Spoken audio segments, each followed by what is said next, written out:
Hey, you guys had asked us for a low sugar snack, and we've been working on this for a long time, and we made granola with just 2 grams of net carbs.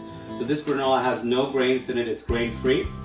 What really makes it keto and low sugar is that we basically make the base, the wet base, with coconut oil. We use chicory root fiber. It's a really thick syrupy liquid, and then we add in monk fruit as our sweetener. So it still tastes just like regular granola, but it doesn't have any of the sweetness that you traditionally see. So what's in this? Pumpkin seeds, sunflower seeds, hemp seeds, chia seeds, flax, the sweetener that I mentioned, coconut oil, and a little bit of sea salt. That's all that's in here. It's got a tremendous amount of protein, 5 grams of protein per serving, 15 grams of fats, and only 2 grams of net carbs.